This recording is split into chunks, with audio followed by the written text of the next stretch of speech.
Buonasera, grazie per questi calorosi, affettuosi applausi. Un altro saluto mio, affettuoso per tutti voi, e ringraziarvi per essere qui presenti a questa chiacchierata tra amici e naturalmente per parlare di quello che ci interessa a tutti, penso, e cercare di capire un po' qualche cosa. Intanto io vi devo dire che la voce è un mistero, perché non esiste, è un suono, non ha nessuna materialità, non è tangibile, non la sentiamo neanche com'è, perché sentiamo con le nostre orecchie allo stesso tempo un suono interno ed esterno, per cui è difficile capire esattamente com'è questo suono. Ripeto, non la possiamo toccare e non la vediamo neanche. Il pianoforte lo si vede, la voce non si vede, si sente.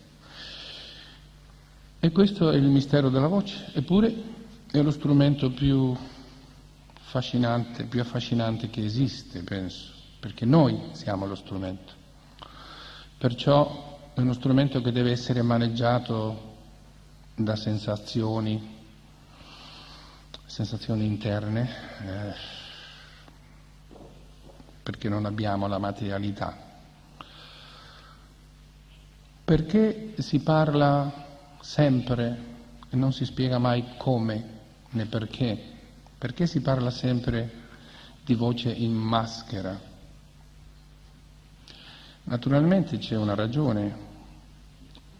Se la voce è in maschera, si adoperano, si usano i risuonatori, che sono le cavità che abbiamo tra le ossa, visto che non abbiamo un'altra cassa armonica, perché nella gola non esiste la cassa armonica, non ci stanno i risuonatori, non esistono questi spazi, anzi il tessuto che è vicino alle corde vocali dove si emette il suono è un tessuto assorbente, casomai, perché carne mucosa. Questo suono naturalmente è indipendente dalla nostra volontà, non possiamo maneggiare un suono qua sotto, perché noi nel passare l'aria si produce questo suono. E questo suono non fa altro che nascere all'origine nelle corde vocali e poi sta a noi progettare, cioè portarlo più vicino a quello che ci ascolta. Perciò più avanti è il suono, più vicino è all'orecchio di quello che deve sentire, e più avanti è il suono e più appoggiato in maschera. Più appoggiato in maschera, più utilizziamo i risuonatori, che ripeto sono questi spazi che rimangono tra le ossa, seno frontale, seno nasale, eccetera. Che succede? Perché anche si dice suono in maschera? Perché qualcuno intelligente si è accorto che c'è un suono che non è stato studiato dall'uomo, che è già per natura dentro o inserito in questi risuonatori, e che sarebbe la I, che tra l'altro è il suono, è la vocale con la cui si fa meno fatica di tutte. Si dice I latina no, I, siamo già lì. Se poi noi diciamo dietro, I, sentite la differenza? I, fatelo voi un momentino, I, vedi che la va dietro la lingua prima di andare giù in gola. E se poi diciamo A, peggio che andare di notte, perché allora quella va completamente nella gola. I, A. Dunque, a parlare ci si può anche difendere. Molta gente deve andare dal foniatra perché parla male, cioè appoggia sempre dietro in gola e e si fa del male e deve andare a riabilitazione per cominciare a parlare bene, che vuol dire che appoggia i suoni sbagliatamente. Se questa persona che parla, e non dico quella che canta, riuscisse ad appoggiare tutti i suoni nello stesso punto dove sente la I, non succederebbe niente di tutto ciò. Dunque non è più I e A, ma I e A. Se uno chiarisce il suono, e questo vale per tutte le altre vocali, la mania di oscurire, oscurisce, perché devo oscurire se la voce è chiara? Il chiarimento o oscurimento della voce non è determinato da come la faccio io, ma da come è nella nostra natura, fisiologicamente. Se io chiarisco, dico I, e non dico U, che molti cantanti, colleghi, famosi, quando hanno una I latina fanno I, U, e la E lo stesso, E. Perché? Perché? È tutto sbagliato. E poi tecnicamente non aiuta, al contrario, fa male oscurire, perché oscurendo la voce cade, va dietro, e allora manca di timbro. Poi di conseguenza si fa anche male alle corde vocali a lungo andare, o a corto andare, perché bisogna vedere. Se ammettiamo, prima di andare avanti, questo fino a poco tempo fa era tutto a livello teorico e soprattutto è poco pratico soltanto nelle persone che utilizzavano questa tecnica, che si possono contare con le dita di una mano, disgraziatamente. Però da poco tempo fa, a questa parte, si sono stati fatti, e io ne ho uno a casa, non sapevo che avevo questa lezione magistrale, altrimenti l'avrei portato, un video fatto da un professore primario all'Università di Santander, mi pare, il professor Tapia, in Spagna, poi l'hanno fatto anche in altri paesi, che hanno potuto fotografare, mettono una sonda dal naso e la lasciano cadere dietro in fondo, in modo che venga fotografata tutta la cavità e le corde vocali durante l'emissione. Ed è una cosa proprio sbalorditiva, perché si è potuto vedere chiarissimamente che l'unico suono dove la capacità, tutto quello che la cavità si apre completamente nella I, pur essendo un suono il più debole tra le vocali, e allo stesso tempo viene fuori scritto poi tecnicamente il numero di frequenze, per cui la I è quella che ha maggior frequenza di tutti gli altri suoni. Come si spiega questo? Perché sembrando piccola ha invece la posizione giusta, ha la risonanza, è appoggiata nelle risonanze e perciò produce più frequenze delle altre note. È come il pianoforte, no? Vediamo un po' questi due suoni. Questo suono, si sente la mia voce? Questo suono è voluminoso, se vogliamo, ma non c'è timbro, non c'è frequenza, non ci sono le vibrazioni. E questo suono, che è molto più piccolo, ha le frequenze. Viaggia, perciò non è il volume che interessa, ma il numero di frequenze. Questo che succede con la I. La I ha le frequenze, e la A, questo sì. Allora, guardate che a che cosa viene ridotto lo studio del canto, della tecnica del canto, come base. Viene ridotto a cercare di emettere tutti i suoni uguagliandoli nella stessa zona dove è appoggiata la I. Tutto qui. Sembra facile, ma non lo è. Io non sono né né un genio né un mostro. Se lo faccio io lo possono fare gli altri. Scusate.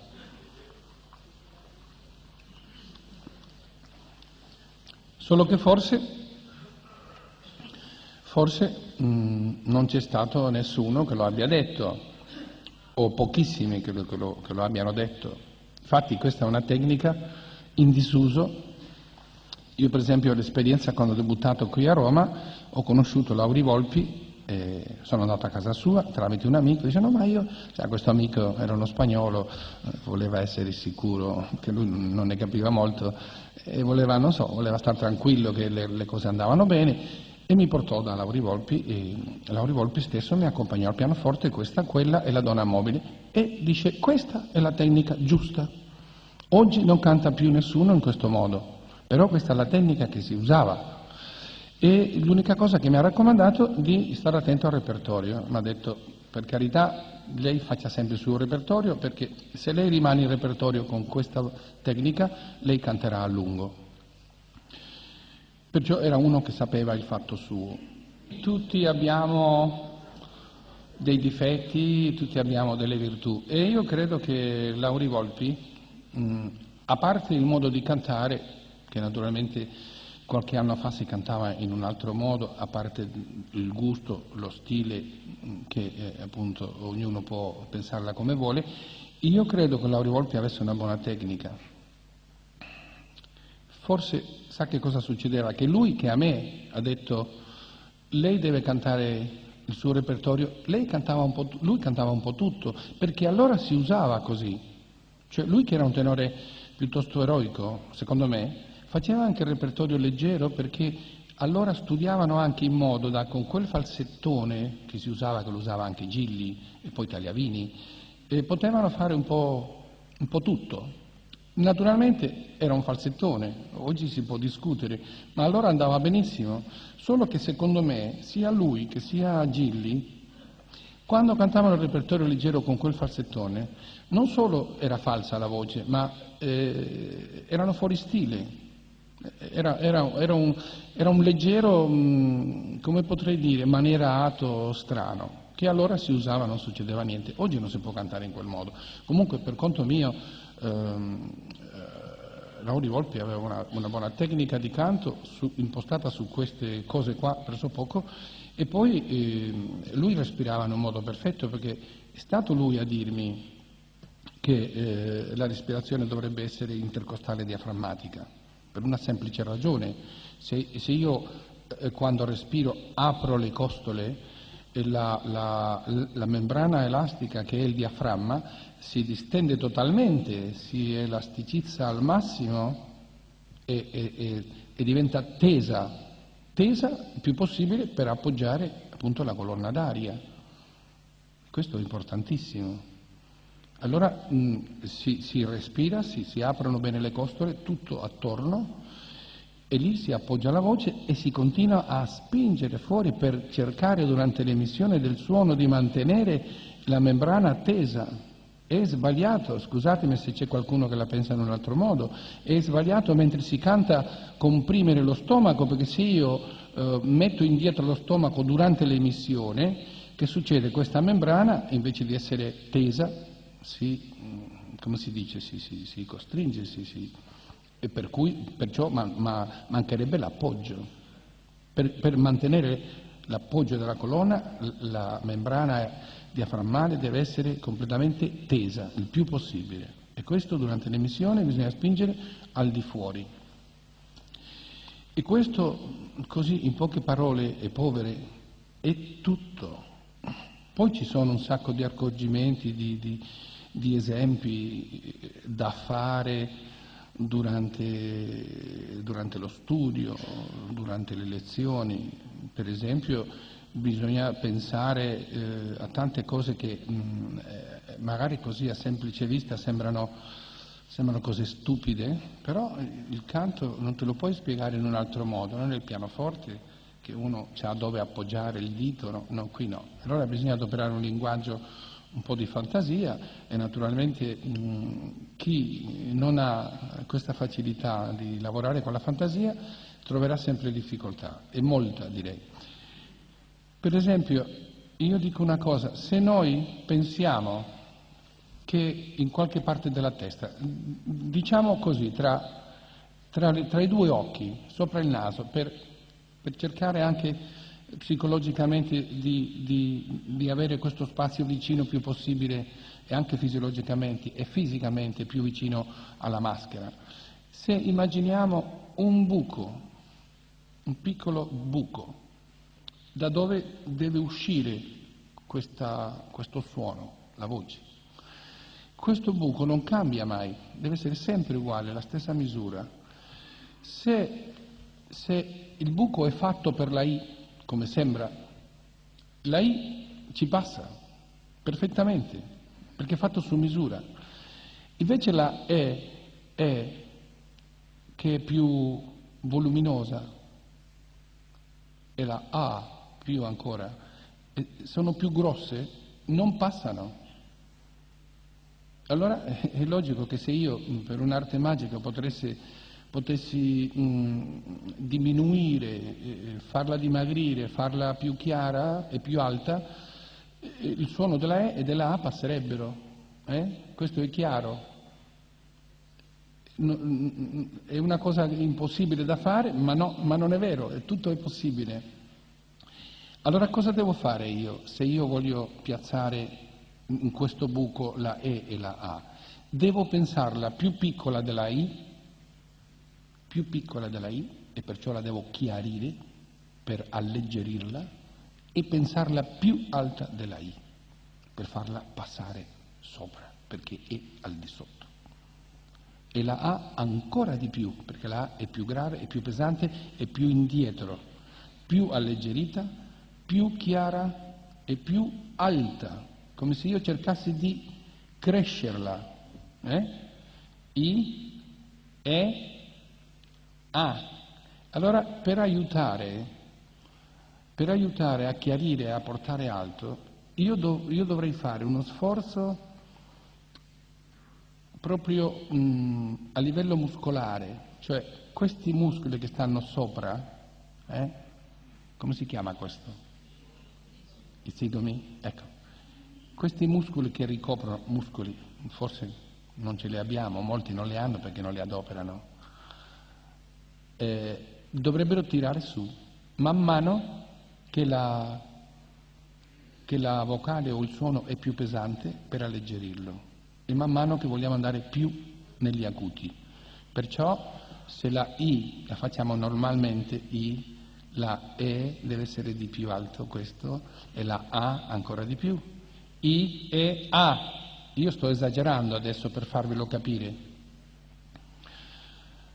Poi se io per esempio, sono tutte stupidaggini ma funzionano, Se io per esempio faccio questo suono e lo voglio fare acuto, sono costretto per legge fisica o fisiologica a fare così.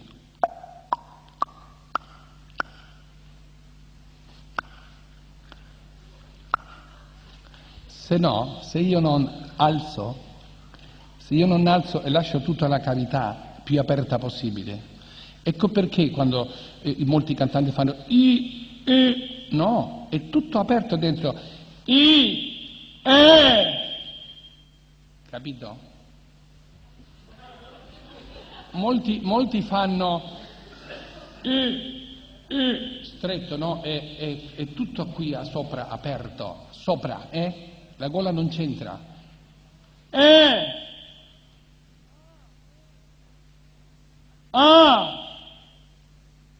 E non esiste la O nel canto, e non esiste la U nel canto, anche se purtroppo ogni tanto c'è una U. La U è più difficile, la O si può mascherare bene, perché la O basta fare una A oscura alla francese. Amore e amare è lo stesso. La U è più difficile, perché la U proprio non ha frequenze. E allora bisogna cercare di arrangiarsi, di mettere la U nello stesso posto dove è la I, U. adoperando forse leggermente un po' più la maschera vicino al naso, ma non naso, State attenti perché molti confondono, molti abituati a sentire la maggior parte dei cantanti in gola, quando sentono una voce in maschera confondono, dicono questo è nasalità. È vero che sono vicini. Se io per esempio parlassi in naso, io non potrei parlare. Se io chiudo il naso non potrei parlare perché appoggio nella. Però se io chiudo il naso e appoggio nella maschera, la voce si sente. E cantando lo stesso, se io appoggio in maschera che è vicino al naso ma non è naso, e chiudo il naso, la voce deve venire fuori lo stesso. Ah! Lo stesso. Per cui può originare questa confusione, ma appunto o in gente che non capisce o in qualcuno che è abituato appunto a sentire i suoni gutturali, indietro, naturalmente questi suoni in punta gli sembrano nasali, ma questo è un suo problema di quella persona che la pensa così, si arrangerà. Noi dobbiamo andare avanti con la verità e lasciar perdere tutto quello che dicono quelli che non sanno. C'è bisogno di una tecnica per cantare, come c'è bisogno di una tecnica per qualsiasi cosa si faccia. Uno sportivo, un medico, un avvocato, un architetto devono studiare.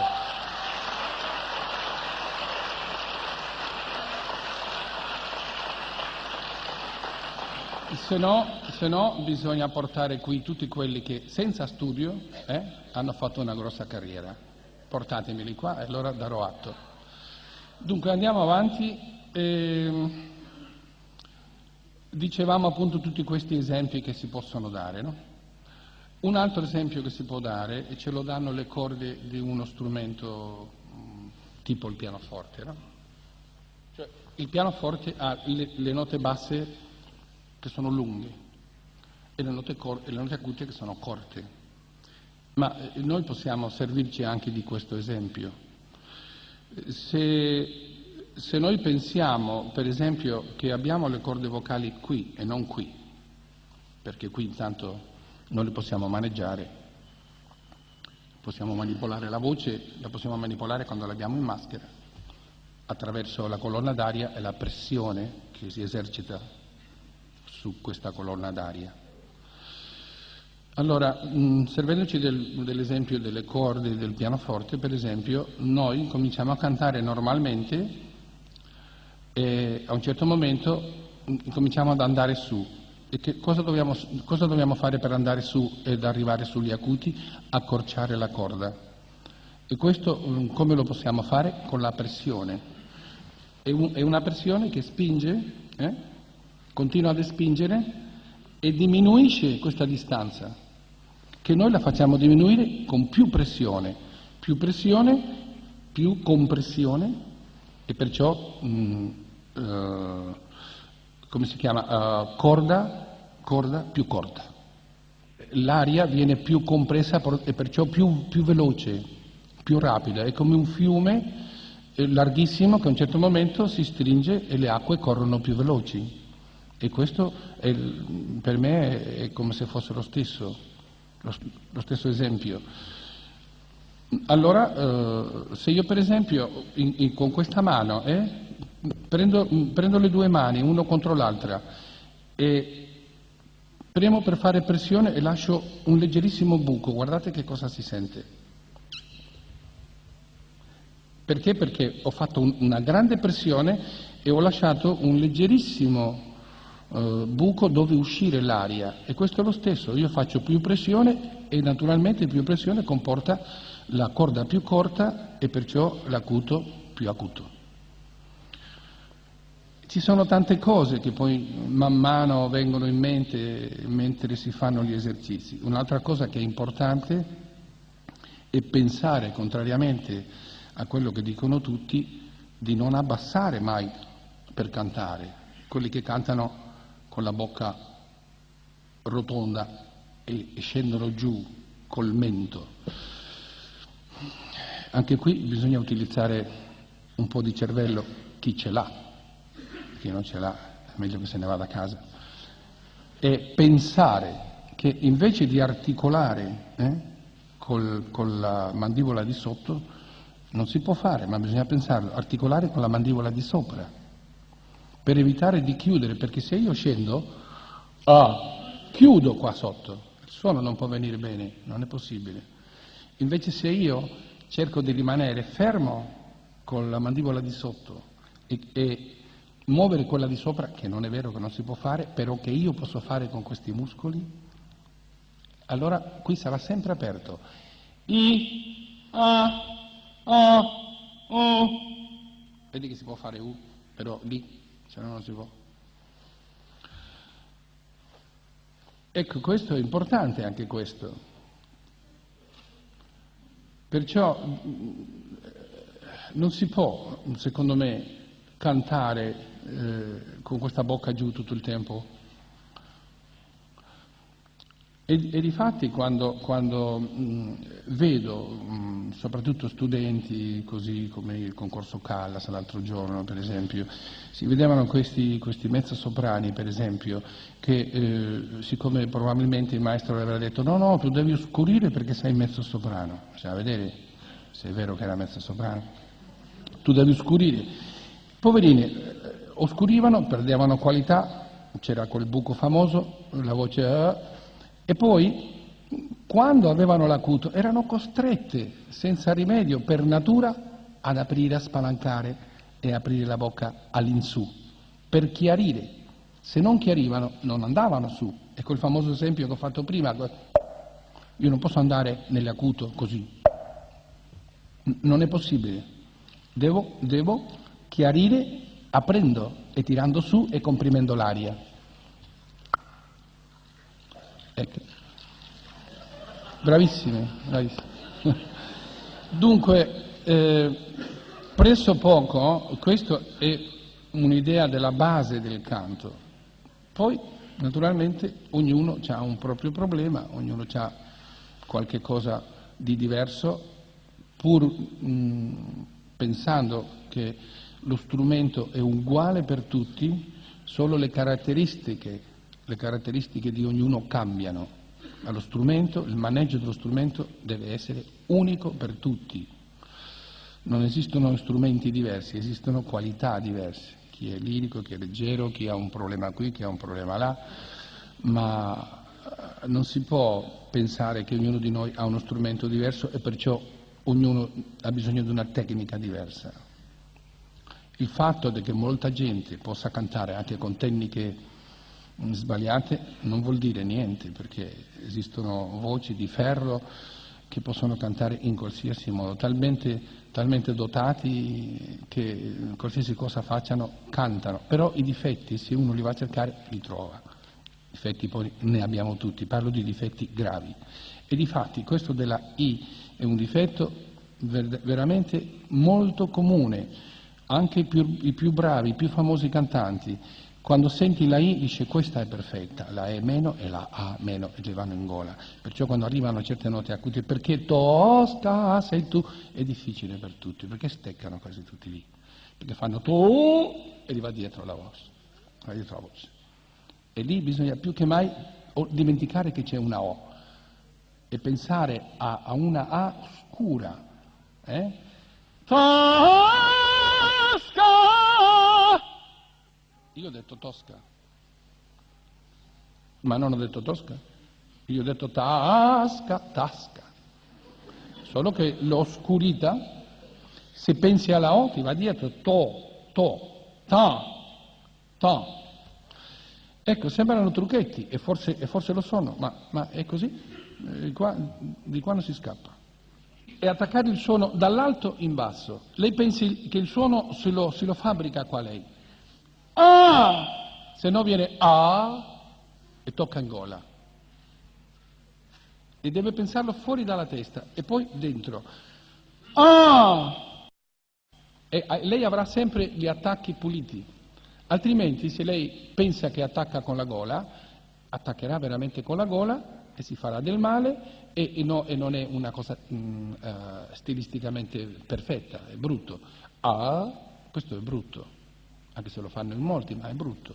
Gli attacchi devono essere puliti e per farli puliti bisogna pensarli più alti. Se io lo penso al livello che siccome io devo portare il suono alto, lo devo pensare più alto, questa forza che spinge, per poi col peso della nota, del suono, che prenda il livello che io voglio. Sai quelle famose palline che nelle fiere fanno vedere che c'è una colonna d'acqua? Questa colonna è alimentata sempre, è sempre così, e allora questa pallina sta lì. Ma se io gli tolgo forza, questa pallina cade. Se io tolgo pressione, la pallina cade.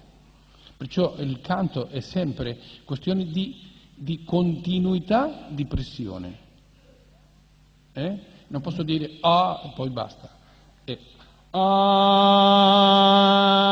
spingendo sempre l'aria e facendola viaggiare, senza un momento di vacillazione, perché sennò se io tolgo un po' di pressione, quel peso della nota cade.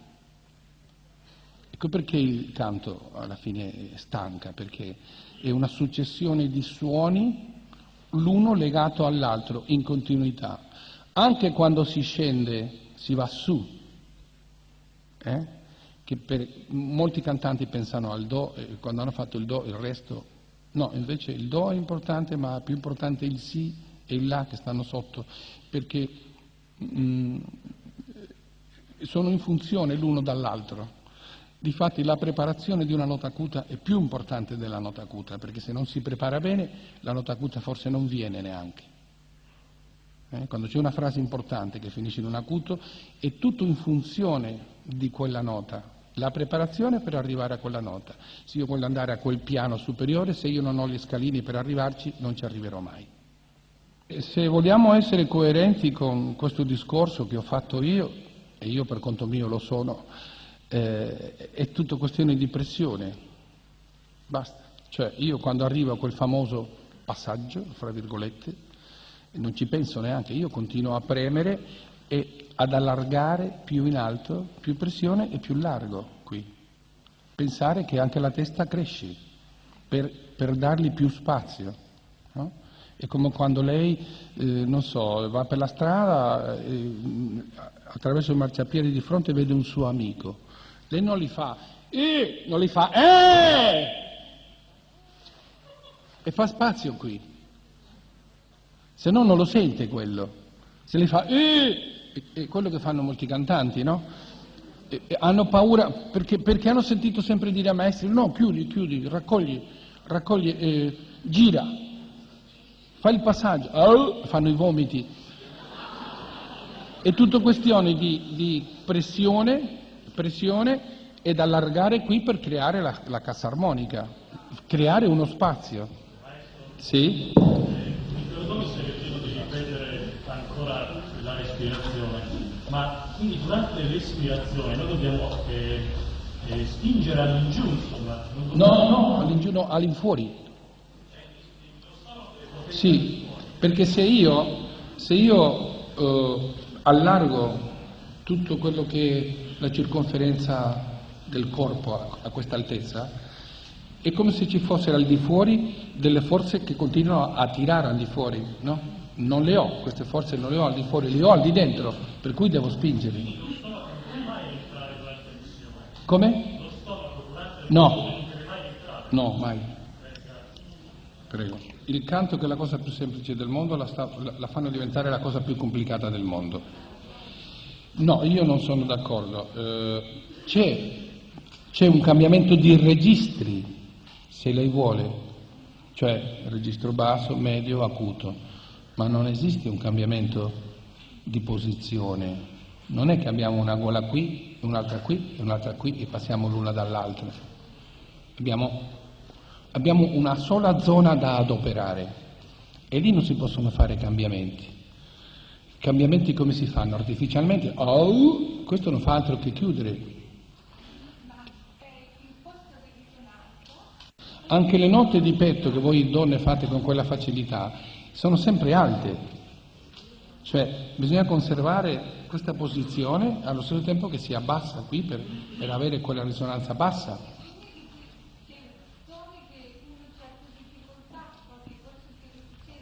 Sì, perché se lei per esempio è soprano, lo fanno cantare da mezzo soprano, naturalmente c'è il buco, che è quello...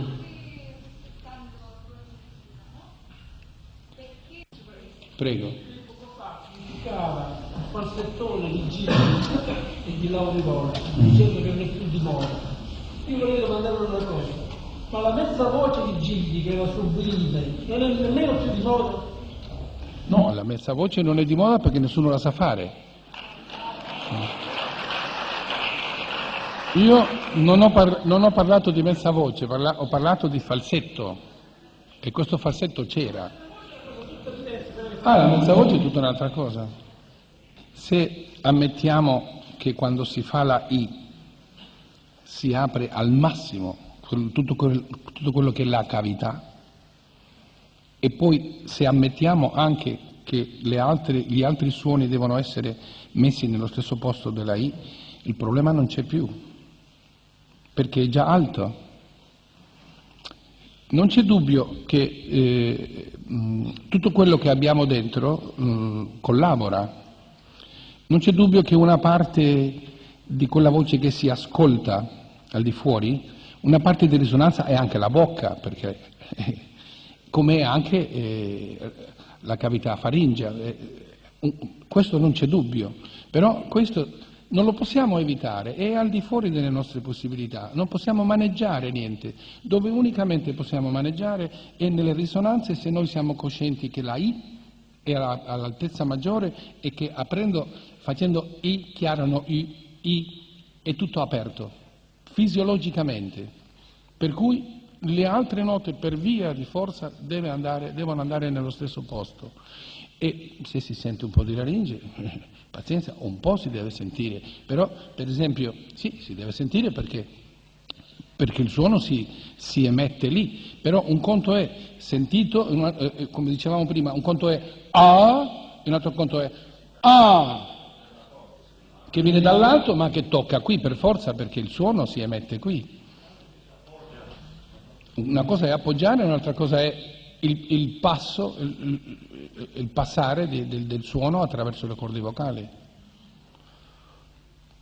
Sì? Io nel 64 ho sentito Luciano Pavarotti cantare la Traviata a Roma con Puccini e Teatri. Prima di lui avevo sentito Franco Tagliani, non Ferruccio Tagliani, Franco Tagliani, che a mio giudizio in quell'epoca aveva la voce più robusta di Pavarotti. Però Pavarotti mi cucina era sbalordito nell'omogeneità del timbro, dalle note gravi fino alle voce piccola, quindi oggi a distanza di 25 anni la voce dice molto robustica e fa tutto un altro repertorio. Secondo lei è una tecnica giusta? Secondo me? È una tecnica giusta.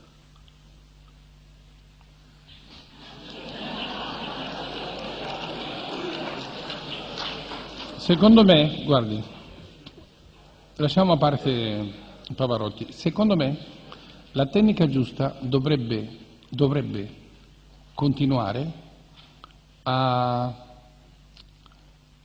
mantenere le caratteristiche, soprattutto quelle belle, della voce. Ma guardi, secondo me Gilli, quando ha cominciato la carriera, appunto, cantava da tenore leggero senza esserlo. Questo non vuol dire niente. Io ho avuto un collega che tutti conoscete, Juan Onsina, che faceva il tenore leggero, invece era un tenore drammatico. Questo non vuol dire niente. Lui forse scoprì la sua vera voce da tenore spinto col passare del tempo. Perché una volta, e in questo forse i maestri avevano ragione, prima di lasciare una voce al repertorio verista e drammatico, li facevano fare il repertorio lirico o lirico leggero, appunto perché avevano questa risorsa della voce o del falsetto, soprattutto del falsetto. Oggi non si può cantare in falsetto, la gente non lo ammetterebbe, tutta un'opera cantando falsetto non è possibile, cosa che faceva anche Caruso agli inizi della sua carriera, ma la sua vera voce non era da tenore leggero, Allora è arrivato un momento che Gilli, e questo a favore suo, perché l'aversi risparmiato la voce durante parecchi anni, anche in un modo falso, però non guastandola, non adoperandola molto, lui ha potuto poi fare il suo vero repertorio fino a tarda età. Questo senz'altro. Allora, secondo me, perché una voce dovrebbe cambiare? Perché non cambiano le altre cose? Per esempio, la nostra fisionomia, invecchiamo, sì, ma siamo gli stessi.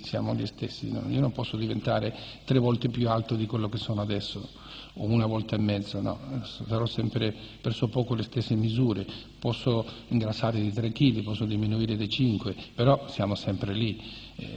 Perché la voce, sì, la voce deve cambiare? Non so, per me è sbagliato. Io credo che la tecnica serva a mantenere le condizioni, diciamo, ottimali di una voce, con una tecnica, e si dovrebbe mantenere così per molti anni. Naturalmente che ci sono delle piccole differenze, cioè una voce con una tecnica giusta, cantando il repertorio giusto, ma facendo durante anni un certo esercizio che si fa, un po' cambia, un po' diventa più scura, un po' diventa un po' più grave, però secondo me la bellezza è questa, perché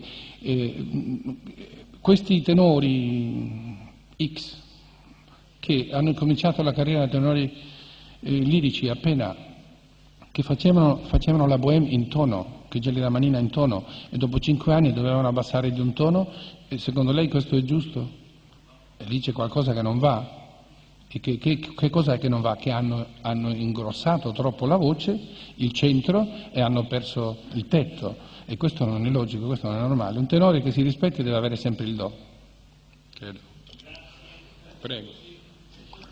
No, avete delle domande ancora, vero? Prego.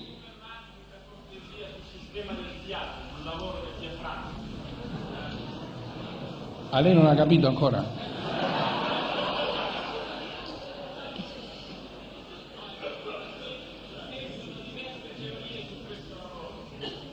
No, io c'ho una sola, l'ho già detta. No, guardi, il fiato è intercostale diaframmatico, non è né con la pancia al di fuori né con la pancia al di dentro. Qui bisogna, adoperando le costole, facilitare l'elasticità del diaframma, e poi una volta che il diaframma è totalmente teso, sia davanti che ai fianchi che dietro, perché bisogna muovere anche dietro per aprire il massimo, emettere spingendo al di fuori. Durante tutta la durata della nota o del suono bisogna continuare ad appoggiarla, a farla viaggiare, a farla arrivare fino in fondo, se no mi rimane qui, e deve arrivare fino in fondo. L'unico modo è il fiato che la spinge lentamente, come se io per esempio pronunciassi una A. Non è una A, sono milioni di A, come una mitragliatrice una dietro all'altra, spinte da quest'aria. È chiaro? A proposito dell'agilità, volevo chiederle appunto questa agilità che spesso e volentieri anche voci leggere, quindi ovviamente fatte apposta, dovrebbero essere fatte apposta per l'agilità, molto spesso c'è una difficoltà. Sì. Lei cosa consiglia per... Ma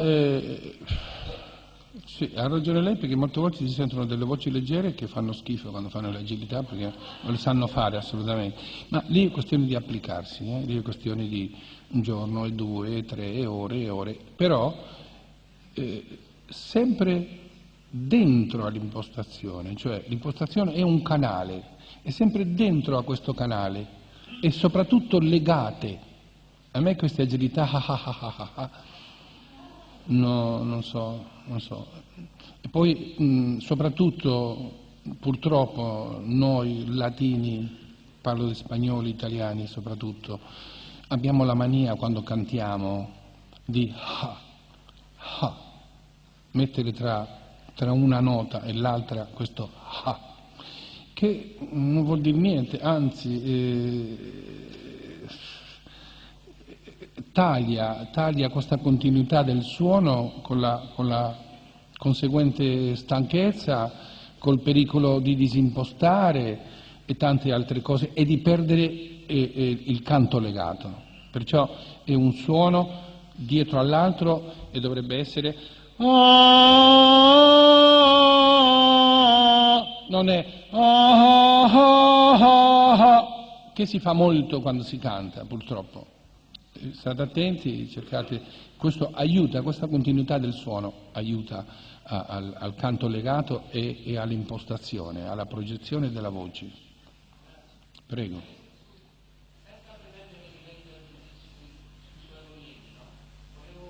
Un suo parere riguardo alla differenza di metodo di canto fra cosiddetto cantare aperto, come poteva essere quello di Stefano, o cantare più rotondo, coperto tipo Bergonzi?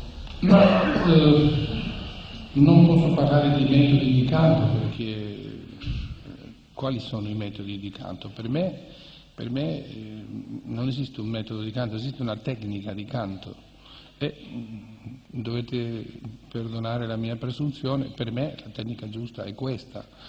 Che poi ognuno si arrangi con i mezzi che ha e che trovi una certa facilità qui, una certa facilità lì e che riesca a cantare e che riesca a cantare anche bene non vuol dire niente. Come dicevo prima, ogni voce ha una particolarità e poi ci sono queste famose gole di ferro che qualsiasi cosa facciano tutto va fino in fondo. Poi bisogna sentire poi con le orecchie bene aperte come questa tecnica, come è appoggiata, se questo facilita il tutto, se si può fare con la voce rotonda, se si può andare negli acuti e così via, e con la voce in gola anche. Lì bisogna analizzare più profondamente. Naturalmente qui è gente che questo linguaggio lo capiamo perfettamente, ma voi dovete capire che la maggior parte dei milioni di persone che sentono un cantante sono completamente al di fuori di questo linguaggio e a loro basta sentire una bella voce, soprattutto una che strilli molto, e per loro va benissimo. Questione di accontentarsi. Scusi? È molto reclamato. Appunto.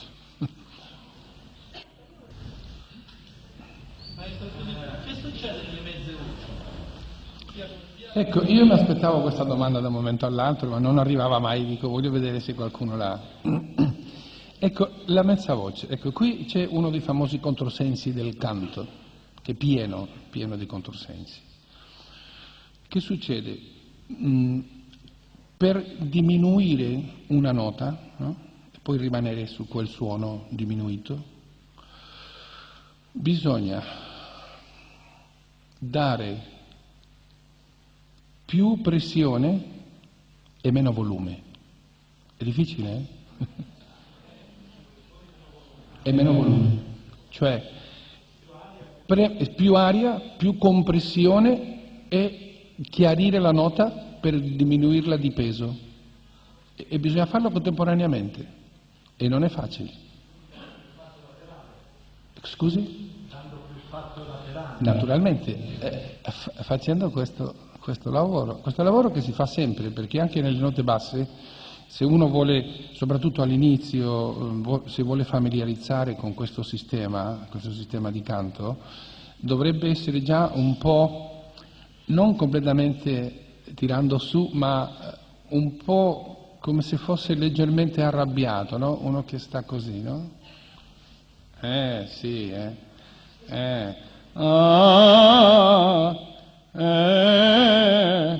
poi man mano che va su allora fa questo e poi naturalmente per fare la mezza voce lo stesso, prendere forte e poi allargando verso i lati togliere peso, chiarire la nota e dare più pressione d'aria allargando appunto verso i lati. Questa è una cosa che non si fa in 5 minuti, Però l'idea è questa e bisogna partire da questo principio e poi pian piano si arriverà. Quando lei parla di sostegno, lei fa questo gesto, cioè mi fa un gesto in verticale. Come è compatibile questo sostegno in verticale con un allargamento anzi più che allargamento, con una pressione costante laterale delle coste. Cioè me lo può spiegare come avviene? Sì, il canto è pieno di queste contraddizioni, per forza. Se io per esempio, se io ho il diaframma, se io respiro mentre canto e metto la pancia indietro, che succede con questo diaframma? Fa così. Dove appoggio? Il diaframma fa così, dove appoggio la voce?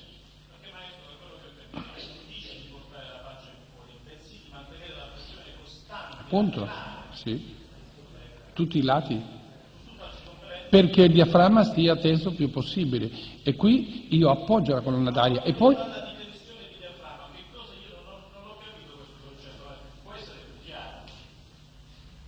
Ma io sto spiegando, il diaframma è una membrana elastica che in posizione normale non è tirata, non è tesa, è così ed è un po' chinata, non è completamente orizzontale. Facendo questo lavoro la membrana diventa orizzontale completamente e se io tiro diventa tesa dove appoggiare questa colonna d'aria. Poi io questa colonna d'aria, mantenendo teso il diaframma, progetto, io quest'aria la faccio venire fuori. Se no, come faccio? Se io non tengo teso qui, dove appoggio per poi buttarla fuori? È come uno che fa il salto del trampolino, no? Dove si appoggia per fare il salto? Si appoggia su qualcosa che lui trova la resistenza e poi salta.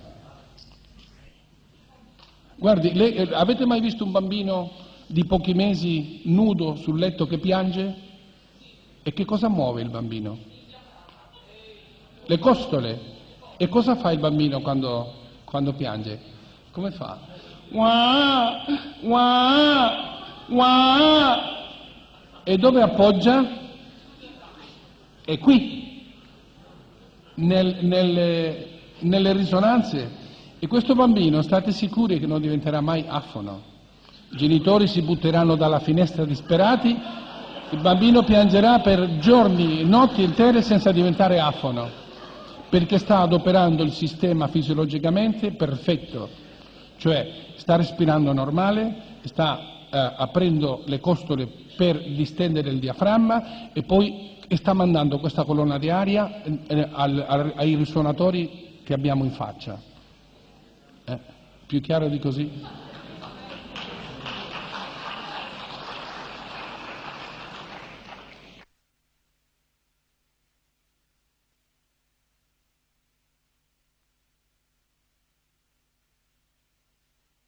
Io mi chiamo Massimo Iannone, ho 27 anni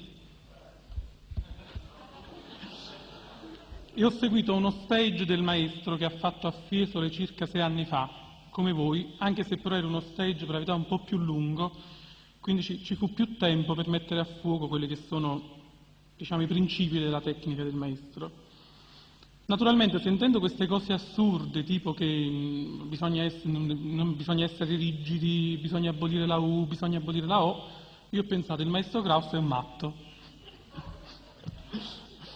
E poi, naturalmente, anche perché avevo girato un sacco di maestri, ecco, molto molto famosi, però naturalmente avevo una voce che era piccola, brutta e corta e continuava a essere piccola, brutta e corta. Allora, preso dalla disperazione, dico io o lascio il canto o tento le idee matte del maestro Krauss. Dico, se lui le dice, provo. Naturalmente ero in vacanza e in 7 giorni così ho provato a fare questi esercizi così particolari che penso dopo il maestro... Sì. Dico questo aneddoto così curioso perché quando sono tornato a casa e ho iniziato a fare i vocalizzi, i vicini e i miei familiari, chi cantante è arrivato, non mi riconoscevano più. Perché? Seguendo quello che mi aveva detto il maestro, avevo comunque trovato una certa estensione e un certo volume. Naturalmente a questo punto, non contento di questo, sono stato da foniatri, da logopedisti a cercare di dare una spiegazione fisiologica che non accennerò, visto le polemiche che potrebbero insorgere, visto la piega che ha preso a questo punto lo stage. E naturalmente poi ho avuto la fortuna l'anno dopo di rivedermi col maestro che mi ha dato altri consigli e ci siamo visti per 3 anni.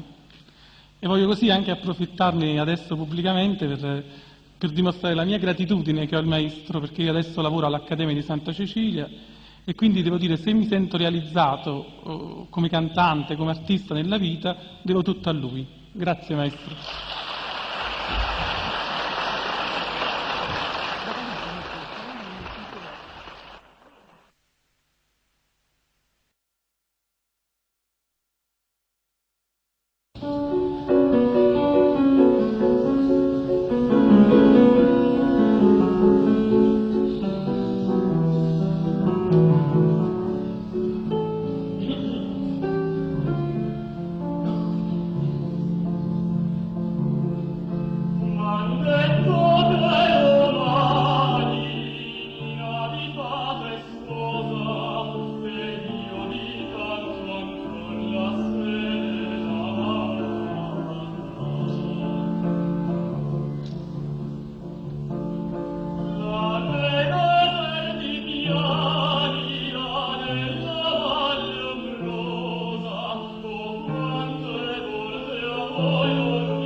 Adesso vediamo, vuoi cominciare la seconda, maestro?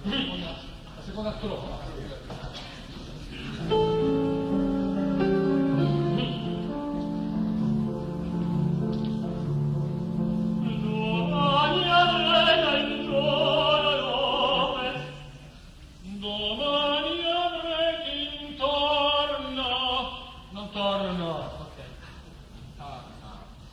Sempre più alto, non basso.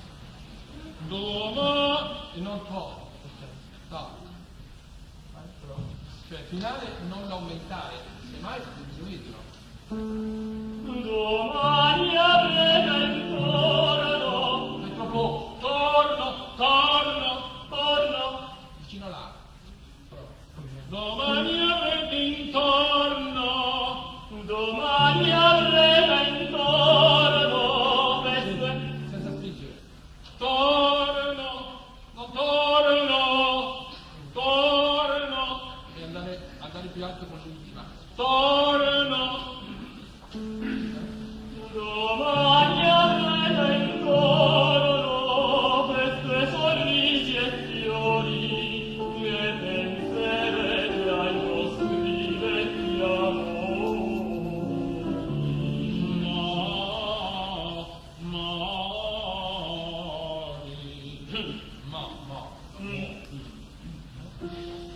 Più chiaro. La O non deve essere O. È una A oscura.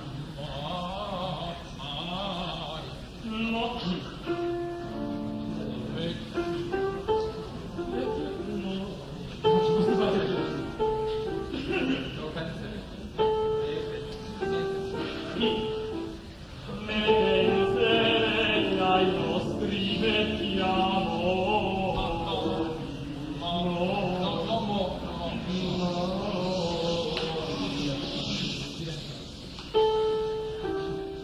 ne penserete ai vostri vecchi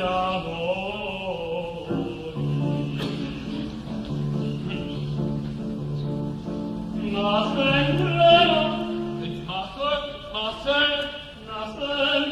Più chiara, più alta. ma sempre notte e giorno, sempre notte e giorno, Perché? sempre notte e giorno, Più alta della precedente. Più chiara. Vai. ma sempre notte e giorno, giorno, Sì, più chiara della R. ma sempre notte e giorno. Sentite la differenza? Però basta la tessitura per è un po' bassa, però ragione in più per tenere su la voce più piccola ma più alta. Non può abbassare come il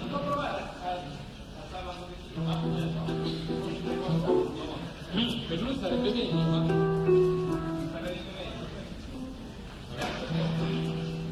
Ma sempre notte e giorno, piena di passione, ma sempre notte e giorno, più esatto. ma sempre notte e giorno, Più piccola. Poi. No, dopo. ma sempre, Questa è alta. Questa è la più alta. ma sempre notte e giorno, piena di passione, per ragione tua voglia mia canzone.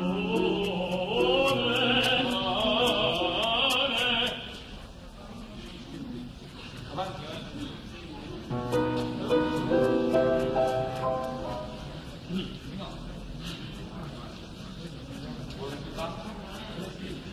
Sulla voce.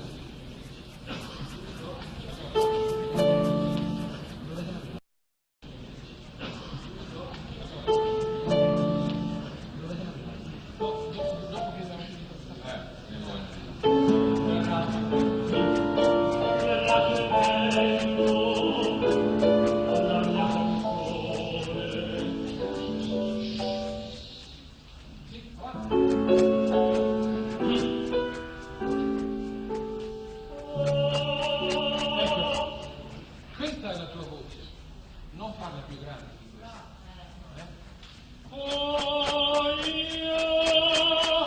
Al di sopra.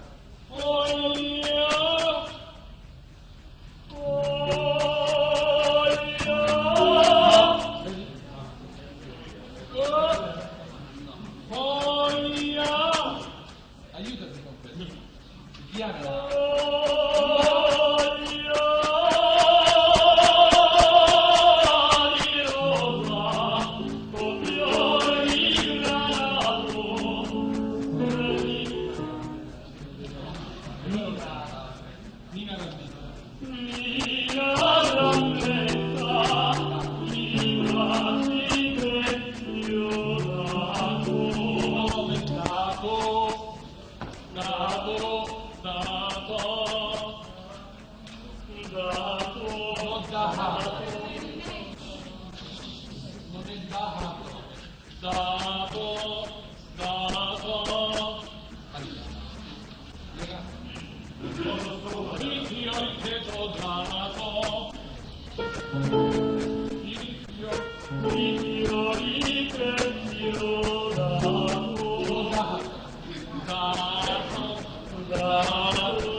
baci che ti ho dato, i baci che ti ho dato, i baci che ti ho dato, i baci che ti ho dato,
lunge da lei per me non va di letto,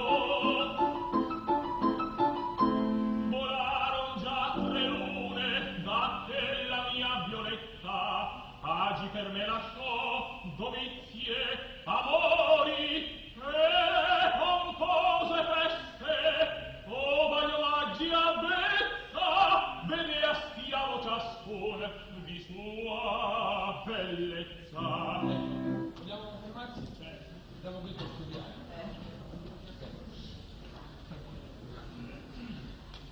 Lunge da lei per me non va di letto. Prego.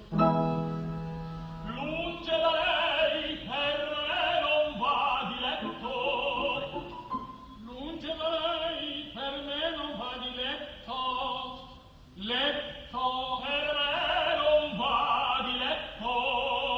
Proprio oh.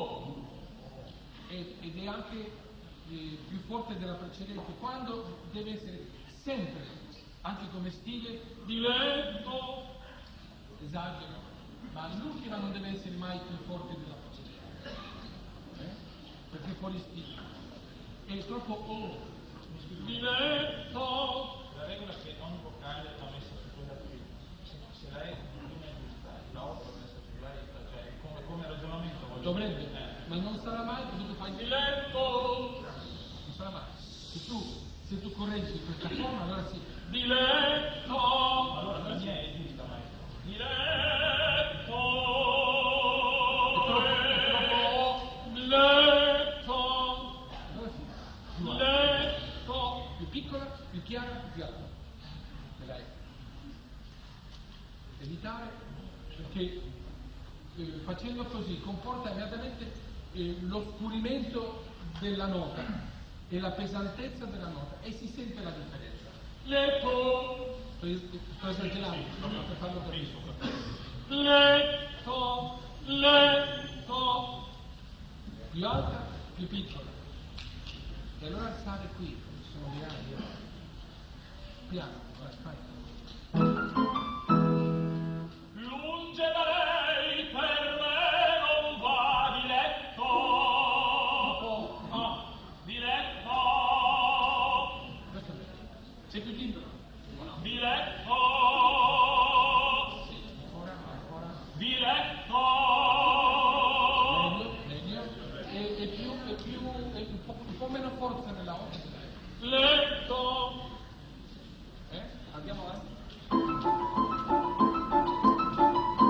volaron già 3 lune da che la mia Violetta agi per me lasciò dovizie,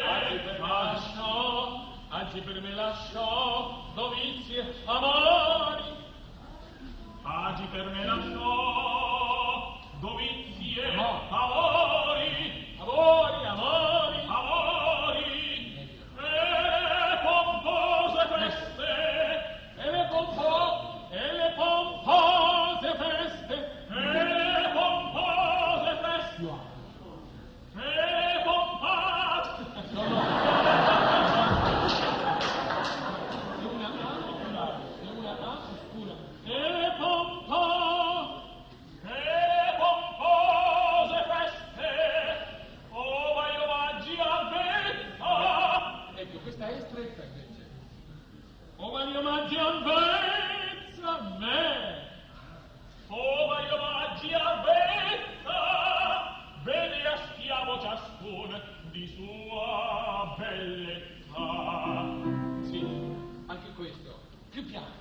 di sua bellezza. Tu piano, perché sennò appesantisci il giù, fuori stile, e poi cominciando ad appesantire il centro e le note basse, poi si fa più fatica per andare giù. Piano, è una cosa distesa tutta, non è eroico. Voglio avanti a pezzi. Oh, voglio avanti a pezza! Più lungo. Oh, voglio avanti a pezza! E mi aspiriamo già su. Meglio. È più legato, più dolce. Oh, voglio avanti a pezza! E mi aspiriamo ciascun di sua bellezza. Edor contento. Ecco l'attacco. Che no. Edor contenta. Aperta questa è qua. Edor contenta in questi ameni luoghi e tutto scorda per me. Guarda che non è un personaggio drammatico, è romantico. Fai piano, dolce.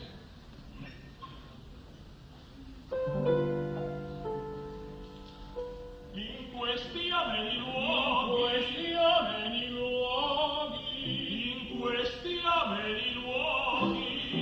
tutto scorda per me.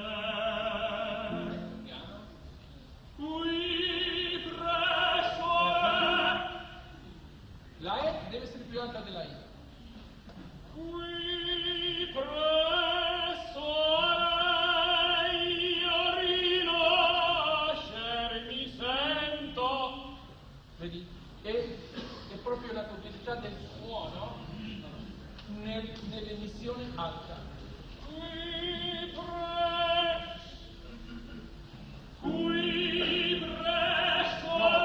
Non abbassare. Pensa che lavori sempre in alto. qui Ecco, cerca di tirare su. qui presso io rinascer mi sento e dal soffio d'amor rigenerato scordo le gaudi suoi. Vedi? Andando dietro. Scordo le gaudi suoi.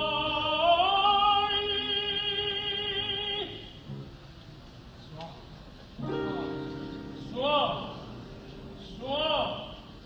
scordo le gaudi suoi.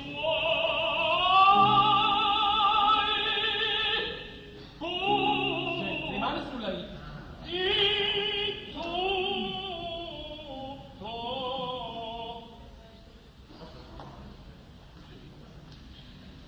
Ancora suoi. Poi rimane su.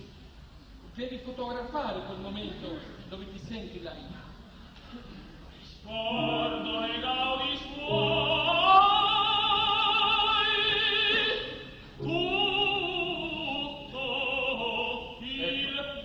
Tutto. E questo è per sempre andata giù.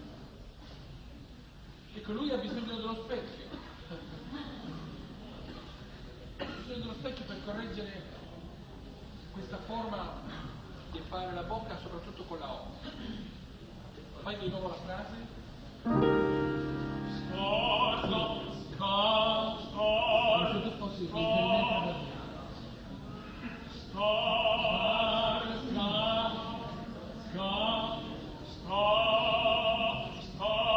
le gaudi suoi.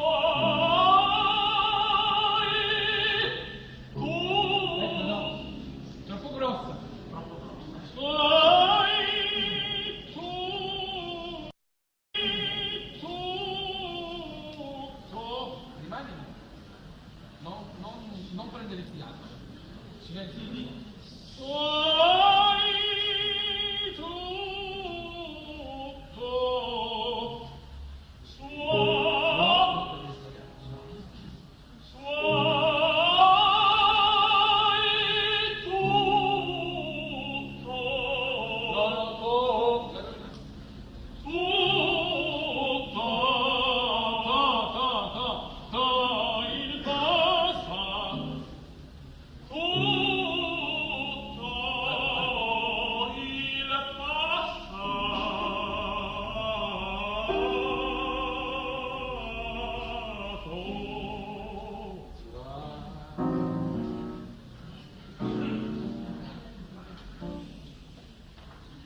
dei miei bollenti spiriti, il giovanile ardore. Devono avere la stessa frequenza. Se noi vediamo quella famosa fotografia fatta nel video dove si vede la cavità che produce la I, bisogna lasciare quella cavità sempre aperta per gli altri suoni. Per cui I e lì deve rimanere e lì devono andare gli altri suoni. Non ingrossarli, anzi la deve alleggerire per farla diventare uguale alla I e vicino alla I. Prova. Dei miei bollenti spiriti, il giovanile ardore, e bella che proprio il placido sorriso dell'amor,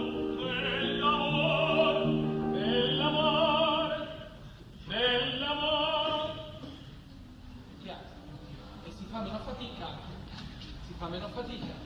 anche, si risparmia. Fai dell'amor,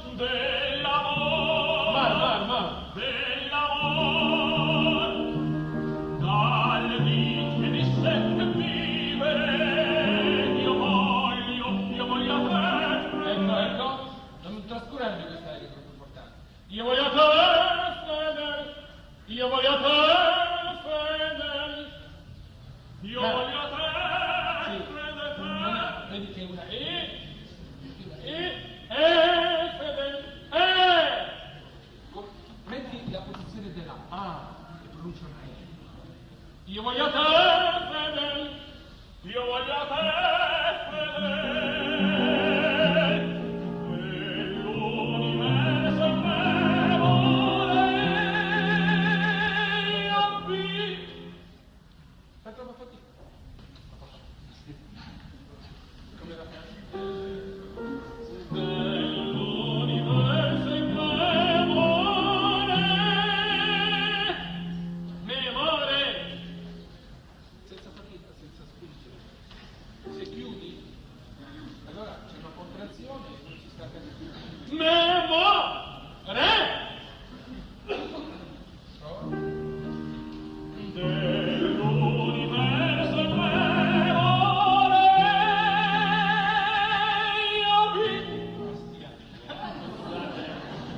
vorrei abbi. Sempre esagerando, passando, lì bisogna non lasciare mai cadere un millimetro, sempre al di sopra. Il canto è sempre al di sopra della nota che abbiamo già emesso. Non si può retrocedere. Capito? Memore io vi. Sempre al di sopra. E quando si scende lo stesso. Dai. Dell'universo in me vorrei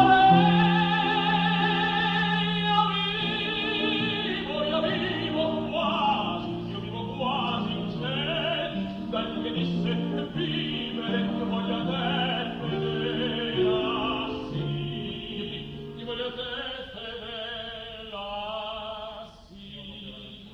No, non è rallettato, ma non è morbido. Elegante. Fedela, sì. Prova. Dal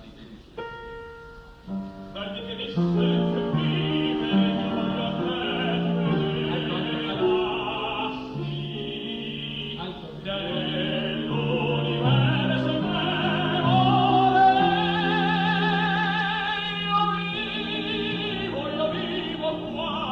io vivo quasi in sé, io vivo in sé, nell'universo in me io vivo quasi in sé. Io vivo quasi in cielo. Vedi? Quella è la come posizione.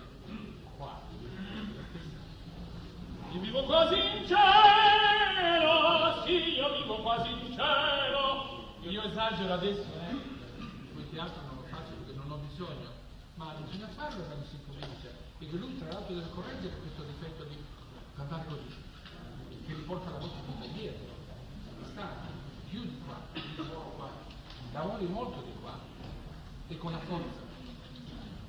Quest'area la deve pensare più distesa, più romantica, più piano, e non arrabbiato. Io vivo quasi in cielo,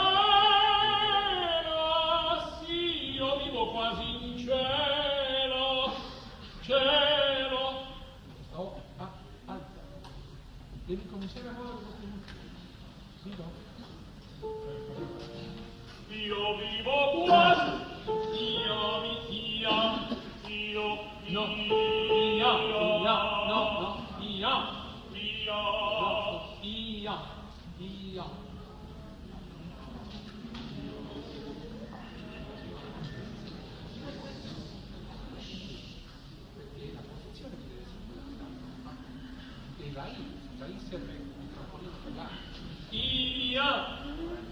se io faccio io, devi pensare là.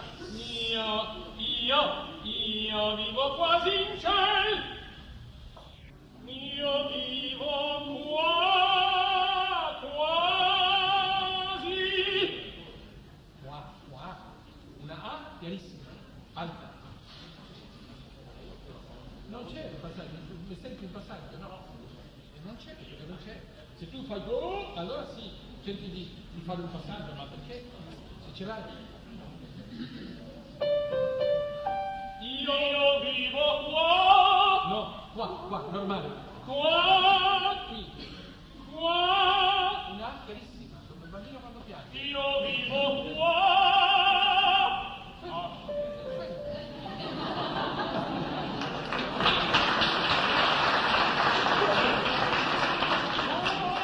Fa male, viene fuori uno schifo di nota. Qua. Dai, tira su. Tira su. Io vivo quasi nel cielo.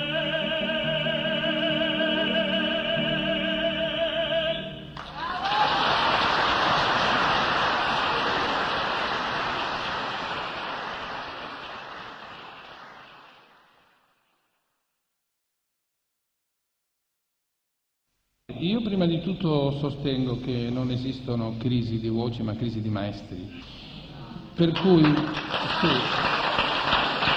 le voci ci sono, a periodi magari, ma ci sono. Secondo me voci di tenore drammatico o voci drammatiche e soprano drammatico, il vero mezzo soprano, non esistono, perché sicuramente non riescono a venire fuori dalle accademie di canto o dai maestri o quello che è. Poi c'è un altro fenomeno, ci sono, come dicevo prima, voci che anche con i maestri peggiori riescono a cantare perché hanno delle qualità, sanno maneggiarsi, sanno destreggiarsi un po' da soli e vanno avanti, pure con dei difetti, vanno avanti e fanno anche una buona carriera. Il maestro è valido fino a un certo punto. Cioè il maestro può dare dei consigli, può magari iniziare una guida, a tracciare un po' quelli che devono essere le premesse della tecnica, dello studio, eccetera, eccetera, ma se l'allievo è come questo tavolo è inutile insegnare un tavolo, cioè l'allievo deve avere da per sé le condizioni, le qualità per diventare un cantante, a parte il fatto che quello che il maestro lo può insegnare è molto importante perché può incominciare senza difetti, senza problemi, o al contrario può incominciare con dei grossi dubbi e dei grandissimi sbagli. Disgraziatamente c'è una crisi attuale e non dipende esclusivamente dal cantante.